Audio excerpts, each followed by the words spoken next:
Hello hi नमस्कार जय Jagannath दीपस्मिता blog को प्रथम वीडियो को आपण मान समस्त स्वागत। आपण मैंने आज आमर प्रथम न्यू ईयर रे रेसिपी देखते बटर पनीर मसला आज मो मिसेस कर प्रथम से पैन बटर देगी कटा जा पनीर गुड़ी को भल भाव भाजुंट आपने देखिपे केते सुंदर भाव में पनीर गुड़ा काटी बटर गुड़िक देला पनीर टाक बहुत भल भाव फ्राए कर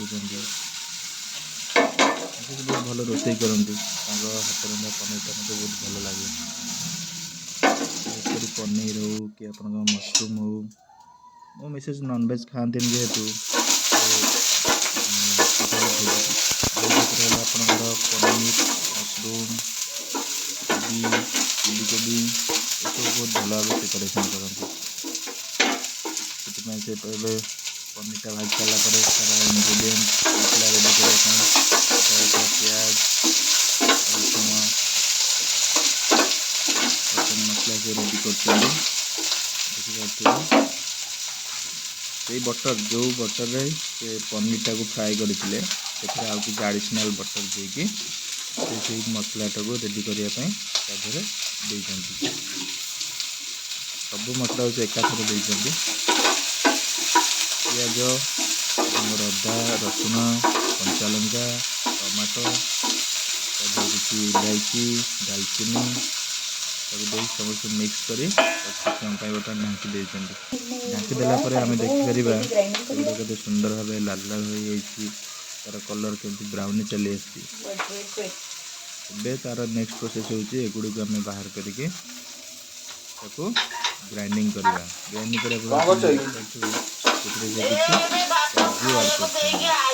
काजूटा आप अनुसार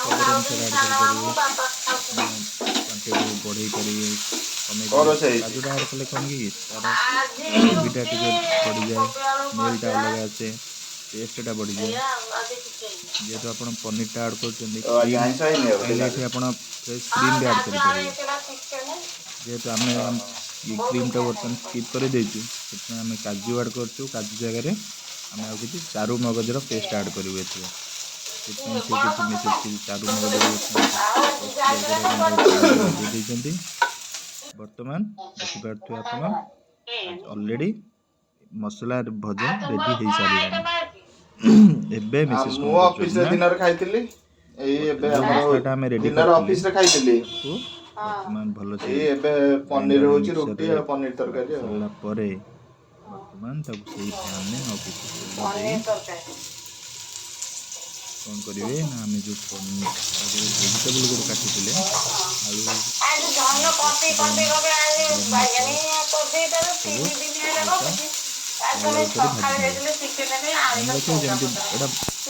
आप अधिक भाजबे नहीं के अधिक जब आप भाजीदेवे टेस्ट बॉयल कलर भी चेंज हो पोजिशन में आलू भजा चलती आलू जेहेतु आलू क्वांटिटी अधिक अच्छी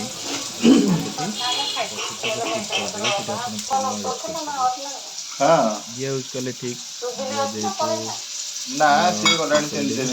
तेल ऐड कर तेल ऐड कर मत स्पेशली मुझे घी खाएनी घी तो मत भल लगे घी टेस्ट बदल जाए मुझे कहली तेलर कर तेल बर्तमान रेडी कर मुझे बाहर बुली आसवा देखिए आज बहुत जोर ठंडा पड़े आपंकर पाखापाखि किसी दिन है ठंडा थे कि दुई थर आम ठंडा अनुभव करूँ आ ठंडा बिल्कुल ही नाला बाहर बुली आसली काली न्यू ईयर बहुत जोर ये पूरा सेलिब्रेट जल्दी पाखे गोटे क्लब अच्छी क्लब पाखे बहुत जोर लेट नाइट जो सेलिब्रेशन थे न्यू ईयर सेलिब्रेशन बहुत भल कथा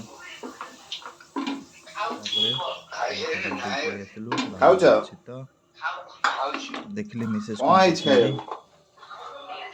आपन को ये कहीदेप चाहे जे मिसेस ମିତା ମାନେ ଠିକଣା ମୋ ନାଁ ହେଉଛି ବିକାଶ। ତେଣୁ ସେଇ ଅନୁସାରେ ଆମେ ଆମ ଚ୍ୟାନେଲ ନାଁ ଦେଇଛୁ ବିସ୍ମିତା ଲାଇଫ୍ ଷ୍ଟୋରି। ମୁଁ କହିଲି ସାଧା ନା ଆଇଁଷ କ'ଣ ଖାଉଛନ୍ତି? ଆମର ସେ ଭେଜିଟେବୁଲକୁ ଟୋଟାଲି ଏମିତି ଆମେ ଖାଇବାକୁ ହାଲକା ଫ୍ରାଏ କରି ନେଇଛନ୍ତି। ମତେ ଯାହା ଲାଗୁଛି ଆଜି ପୁରା କମ୍ଫର୍ଟେବୁଲ ଡେଲିସିୟସ୍ ହବ। ତମର ଭାଗ ଆଜି ପଡ଼ିବନି। କ'ଣ ଖାଉଛନ୍ତି ବାପା? ତମେ ଆଜି ମତେ ଚାହିଁବ ହ୍ୟାଲୋ, ବସିବ। କ'ଣ ଖାଉଛନ୍ତି ବାପା? ତମେ ଖାଉଛ କ'ଣ? ତମର ରୁଟି ମିଠା ଖାଇନେବ, ମୁଁ ରୁଟି ପନିର ଖାଇବି। ମୁକେଶ ବର୍ତ୍ତମାନ ଭେଜିଟେବୁଲ ଗୁଡ଼ା ଭାଜି ନେଉଛନ୍ତି। ଆପଣମାନେ କୁହନ୍ତୁ, ଆମେ ତ ଏଠି କୋଲକାତାରେ ଶୀତ କିଛି ଅନୁଭବ କରିପାରୁନୁ। ବର୍ତ୍ତମାନ ଓଡ଼ିଶାରେ ଯାହା ବି ନ୍ୟୁଜ୍ ମିଳୁଛି ଯେ ଦିନେ ଦୁଇ ଦିନ ହେବ କିଛି ଶୀତ ବହୁତ ଜୋରରେ ପଡ଼ୁଛି। ଆପଣମାନେ କେମିତି ଫିଲ୍ କରୁଛେ ଶୀତ ଆମେ କମେଣ୍ଟରେ ନିଶ୍ଚୟ ଜଣାଇବେ। ଜଣେଇବେ କ'ଣ ନ୍ୟୁ ଇୟର୍ ପଡ଼ିଛି, ଆରାମସେ ଖାଇ ପିଇକି ଶୋଇପଡ଼ିବେ ସମସ୍ତେ। ଆଉ ନ୍ୟୁ ଇୟର୍ ମାନେ ପ୍ରାୟ ମ୍ୟାକ୍ସିମମ୍ ଘରେ ବହୁତ ଭଲ ଭଲ ଖାଇବା ହେଇଥିବ। ମୁଁ ନନଭେଜ୍ ଖାଏ, ତେଣୁ ମୁଁ ନନଭେଜ୍ ପ୍ରିୟ। ମୋ ମିସେସ୍ ହେଉଛନ୍ତି, ମିତା ହେଉଛନ୍ତି ପିଓର ଭେଜିଟେରିଆନ୍। ସେ ପାଖାପାଖି ଆପଣଙ୍କର ଆଜିକୁ 2 ବର୍ଷ ହେଲାଣି ପୁରା ନନଭେଜ୍ ଛାଡ଼ି ଦେଇଛନ୍ତି।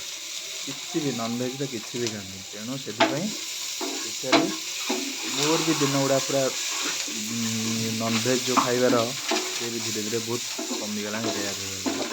ଯାହାଦ୍ୱାରା କି ମୋର ବି ନନଭେଜ୍ର ଖାଇବା ମାତ୍ରା ବର୍ତ୍ତମାନ କମିଯାଇକି ଭେଜ୍ ଖାଇବାର ମାତ୍ରା ବଢ଼ିଗଲାଣି। ସଣ୍ଡେରେ ବି ମୁଁ ରୁମ୍ରେ ରହିଲେ ବି ଛୁଟିରେ ୱିକ୍ ଅଫ୍ ଦିନରେ ମୁଁ ରୁମ୍ରେ ରହିଲେ ବି ଆମର ଭେଜ୍ ହିଁ ହେଉଛି। ପନିର ହଉ, ମସରୁମ୍ ହଉ, ଯାହା ଆପଣଙ୍କର ସ୍ମିତାଙ୍କର ଫେଭରାଇଟ୍ ଅନୁସାରେ ଅର୍ଡ଼ର ଆସିବ ସେଇଟା ହିଁ ହୁଏ। ଆଉ ଆମର ରୋହୁ ବହୁତ ଖାଇଲେ କେବେ ଜାଣିପାରିବେ। କଥା କହିଲା ଭିତରେ ବହୁତ ରୋଷେଇରେ ଆଗ ହେଇଗଲାଣି। ଆଗ ଦେଇ ଏଇ ମସଲା ରେଡ଼ି କରି ତାକୁ ତେଲ ଗରମ ତେଲରେ ଦେବେ। ମସଲାଟା ଦେଲେ ଆପଣମାନେ ତା'ର କଲର୍ଟା ବହୁତ ଜବରଦସ୍ତ ହେଉଛି।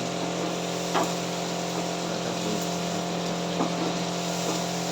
ଷ୍ଟାର୍ଟିଂରୁ ଆପଣ ପକୋଡ଼ାଟାକୁ କିଛି ସମୟ ପାଇଁ ହାଇ ଫ୍ଲେମ୍ରେ କଷିଦେବେ। ତାପରେ କିଛି ସମୟ ପରେ ତାକୁ ଫ୍ଲେମ୍ କମେଇ ଦେବେ।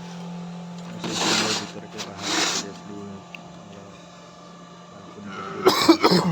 ଝରକାରେ ଦେଖେ ତ ଶୀତ ପଡ଼ିଛି ନା, ଦେଖିବା କିଏ କିଏ ଦେଖାଯାଉଛନ୍ତି। କେହି କୁଆଡ଼େ ଦେଖାଯାଇନାହାନ୍ତି। ଏ ବୁଢ଼ା ମଉସା କୁଆଡ଼େ ଯାଇଥିଲେ, ନ୍ୟୁ ଇୟର୍ ପାର୍ଟି କରିବା ପାଇଁ ଯାଇଥିଲେ, ଫେରୁଛନ୍ତି। ଆଉ ଆମର ଏ କଲୋନୀରେ କେହି ବି ଜଣେ ବି ଦେଖାଯାଉନାହାନ୍ତି, ପୁରା ଶୂନଶାନ। କାଲି ରାତିରେ ସବୁ ନ୍ୟୁ ଇୟର୍ ପାର୍ଟି କରି ହାଲିଆ ହେଇକି ସବୁ ଶୋଇପଡ଼ିଛନ୍ତି। ଆଉ ବର୍ଷରେ ଥରେ ଯେମିତି ଏନ୍ଜୟ କରିବା ବି ଉଚିତ। ଲାଇଫ୍ରେ ମଜା କରିବାନି, ଖାଲି ଆଜିର ଦିନର ପଇସା ପଛରେ ଦୌଡ଼ିକି ଲାଭ ନାହିଁ। ନିଜ ଜୀବନରେ ସୁଖ ଶାନ୍ତି ହେଉଛି ସବୁଠୁ ବଡ଼ କଥା ସାଙ୍ଗମାନେ। ଆପଣଙ୍କ ପାଖରେ ଯଦି ସୁଖ ଅଛି, ଶାନ୍ତି ଅଛି, ତାଠୁ ବଡ଼ କିଛି ନାହିଁ। ପଇସା ସବୁ ଦୁନିଆ ନାହିଁ। ଆଜି ଯିଏ ରାଜା ସେ କାଲି ସେ ଦାଣ୍ଡରେ ଭିକାରୀ। ଆଜି ଯିଏ ଦାଣ୍ଡରେ ଭିକାରୀ କାଲି ସେ ରାଜା।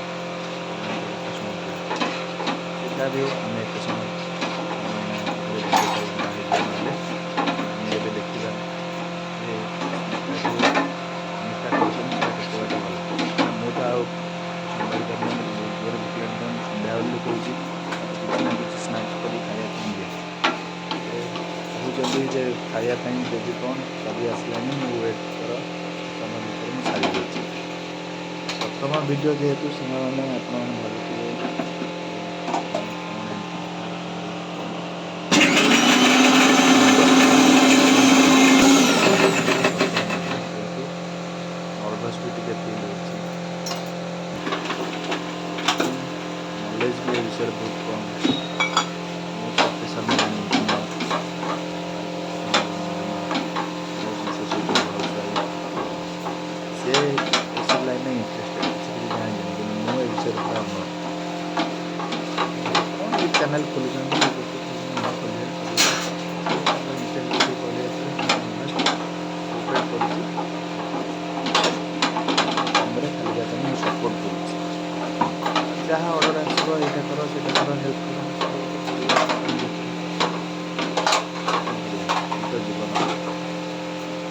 दुनिया प्लास्टिक पानी और कौन करिया ଯାହା ହଉ ୟା ଭିତରେ ତାଙ୍କର ଅଟା ଚକଡ଼ି ରଖିଲେ ଅଟା ଚକଡ଼ା ଗୁଳା କରି ରୁଟି ବେଲିବା ପାଇଁ ଷ୍ଟାର୍ଟ କଲେ। ତାପରେ ଆଳୁ ପକେଇକି ଆଳୁ ବି କଷା ଚାଲିଛି। ଆପଣ ଯେଉଁ ଆଳୁଟା ଭାଜିଥିବେ ପୁରା ଭାଜି ନଥିବେ ନା ମୁଁ କହିଥିଲି ବଏଲ୍ କରିଥିବେ ଆପଣଙ୍କର ମଞ୍ଜି ଟାଇପ୍ର ସିଟି ଟାଇପ୍ର ଲାଲ ଲାଲ କରି ଭାଜି ମସଲା ପକାଇଲା ବେଳେ ସେ ଆଉ ଟିକେ ସିଝିଯିବ ଟିକେ ସିଝିଗଲା ପରେ ଖାଇବାକୁ ଚେଷ୍ଟା ତାପରେ ଆପଣ ଏପଟକୁ ଦେଖେଇ ଦିଅ।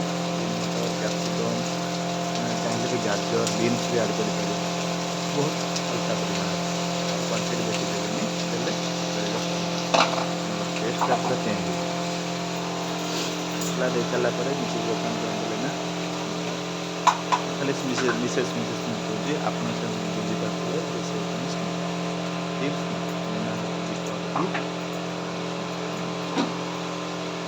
ରଖିବା ଯେ ଆପଣ କହିଥିଲେ ଯେ ଆମେ ସ୍କ୍ରିନ୍ଟାକୁ କାଢ଼ି ଦେଇକି ତା ଜାଗାରେ ଆମେ ତରଭୁଜର ଯେଉଁ ମଞ୍ଜିଟା ଭାରି ଛୋଟ ମଞ୍ଜିଟା ଏପଟେ ବର୍ତ୍ତମାନ ପନିର ଆପଣଙ୍କର ରେଡ଼ି। ବର୍ତ୍ତମାନ ଆଉ ପନିର ଯେଉଁ ରେଡ଼ି ହେଇଛି ସେଥିପାଇଁ ଏତେ ଦେଖୁଛନ୍ତି ମେଥି ପତ୍ର ନେଇଛନ୍ତି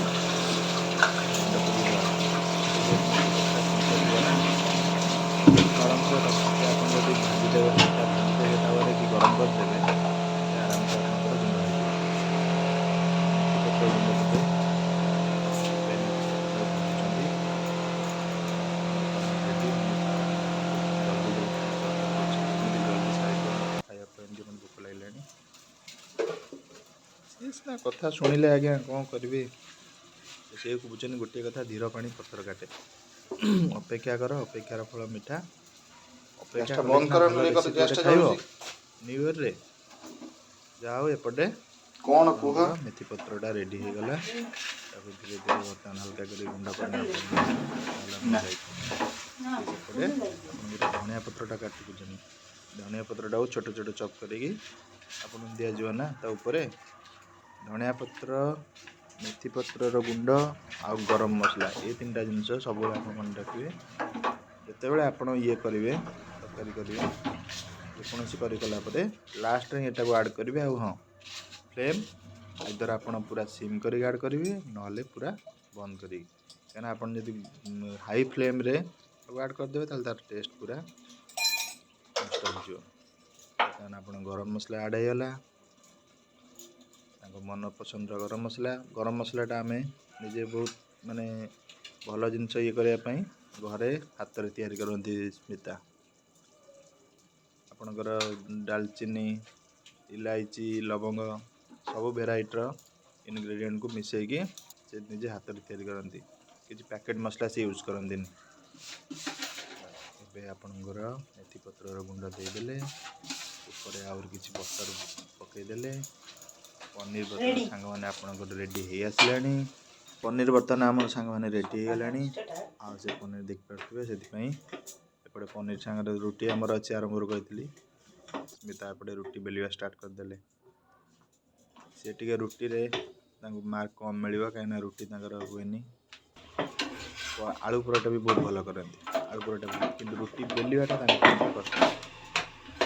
ସେ ବେଲିବେ ମୁଁ ସେକିଦିଏ ରୁଟି କାହିଁକିନା ଦୁଇ ଜଣ ଯେତେବେଳେ ଆପଣଙ୍କ ରୁମ୍ରେ ଥିବେ ମୋର ଯେତେବେଳେ କାମ ନଥାଏ ମୁଁ ବସିଥାଏ କିଛି ପଢ଼ାପଢ଼ି କିଛି ନଥାଏ ମୁଁ ତାଙ୍କୁ କିଚେନ୍ରେ କିଛି ସମୟ ହେଲ୍ପ କରେ।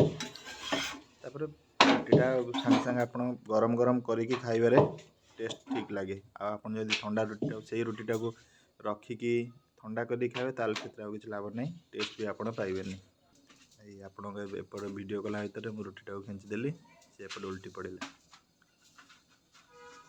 ସେଥିପାଇଁ ରୁଟିଟା ଫୁଲିଲାନି କମ୍ ଫୁଲିଲା କିନ୍ତୁ ରୁଟିଟା ସଫ୍ଟ ହେଇଥିବ ନିଶ୍ଚୟ କାହିଁକିନା ମୁଁ ସେକିଛି। ଆଜ୍ଞା ଟୋଟାଲ୍ ଆମର ରାତିରେ 6ଟାରୁ 7ଟା ରୁଟି ହୁଏ। ମୁଁ 4ଟାରୁ ମ୍ୟାକ୍ସିମମ୍ ମୋର ରାତିରେ 4ଟି ରୁଟି ସବଜି କ୍ଷୀର ଥିଲେ କ୍ଷୀର ପିଏ ଆଉ ତାଙ୍କର ହେଉଛି 2ଟା ରୁଟି ମ୍ୟାକ୍ସିମମ୍ ହେଉଛି 2ଟା ଆଉ ଉପରୁ ତାଙ୍କ ରୁଟି ଯିବା ହିଁ କଷ୍ଟ। 2ଟା ରୁଟିରେ ତାଙ୍କର ସଫିସିଏଣ୍ଟ ହଁ ଆଉ ନିରାମିଷ ଆମର ଆଜି ଖାଇଥିଲେ 6ଟା ବୋଲି ରୁଟି ଜାଣିଛନ୍ତି ହେଇଛି। ନା ସେଥିପାଇଁ ବାପା କହିଲେ ରୁଟି ସେକା ତୁ ତାଙ୍କୁ ପଚାରେ ନା ମୁଁ ପଇସା ପଠଉଛି ଚାଲିଯିବୁ ଯାଇକି 200 ଟଙ୍କା ଦବୁ କହିବୁ ମତେ 200 ଟଙ୍କାରେ ମଟନ ଦିଅ। ସେଇଥିପାଇଁ ଟିକେ ସେକି ଦେଉଛି। ଆପଣ ଦେଖିପାରୁଥିବେ ରୁଟି ଗୁଡ଼ାକ ଠିକ୍ ସେକା ଠିକ୍ ହେଉଛି।